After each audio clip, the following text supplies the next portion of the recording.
Welcome to another edition of Common Algebra. I thought I would try to give you a few helpful hints for your assignment that starts on page 395. I wanted to look at problem 23 because they gave you a hint. And I wanted to make sure you understood their hint when they said, be sure each rational expression is simplified before you add or subtract. So that's something new, that before part. So once again, we need to get common denominators before we can add these. We start by factoring everything. All right, please check and make sure I factored these correctly. The first numerator was just a GCF. The second numerator is the difference of two perfect squares, so we get these conjugates of x plus 6, x minus 6. The first denominator factors into x plus 4, x minus 3. And the second denominator factors into x minus 6, x plus 4. So right here is where they wanted you to stop and do some simplifying before you continue with your adding and subtracting. So if we stop and simplify now, perhaps our common denominator is going to be a little easier to work with. So go ahead and simplify it by canceling out any common factors you see in your fractions. In this first fraction, we see that we can cancel out a factor of x minus 3. In this second fraction, we can cancel out the factor of x minus 6. And so let's look at what we have left now. The first numerator is just a 2, and the first denominator is x plus 4. And now we're adding to that the second fraction, which is x plus 6, over x plus 4. And we see now that we do have common denominators, so we can just go ahead and add them. Looking at number 24, after doing the factoring, this is what we have. And once again, they would like you to simplify before you continue with the subtraction.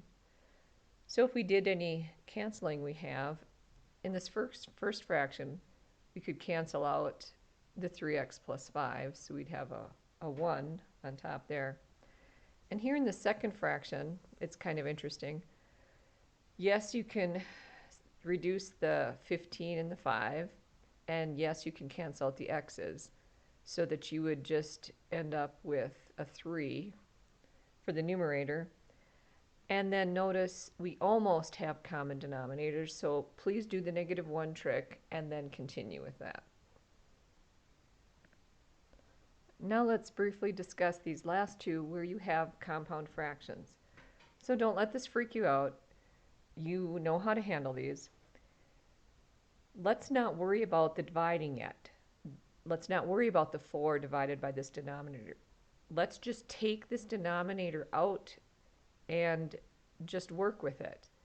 So if we just look at the 3 over x plus y, let's simplify this denominator by adding these fractions, and then we'll go back when we have a single fraction under here. Then we can easily divide the 4 by that fraction by multiplying times the reciprocal.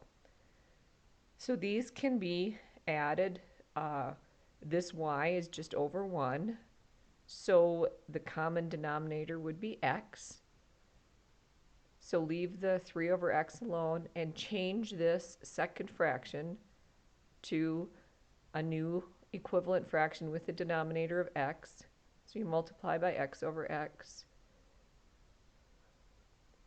So now go ahead and combine these. So we have xy plus 3 over x.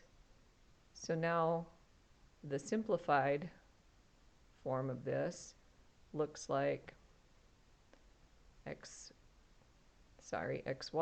plus 3 over x. And now we can just rewrite that. 4 divided by a fraction would be 4 times its reciprocal. So if you want to put the 4 over 1 for a visual help, that can be helpful. So this would be 4 times x over xy plus 3, and then you can simply multiply straight across.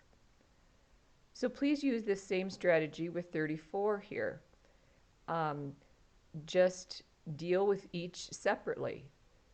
Deal with the just numerator.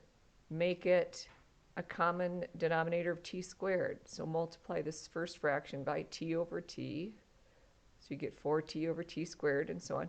Combine those, and then once you have a single fraction over a single fraction, you just multiply by the reciprocal. All right, I hoped this helped you out.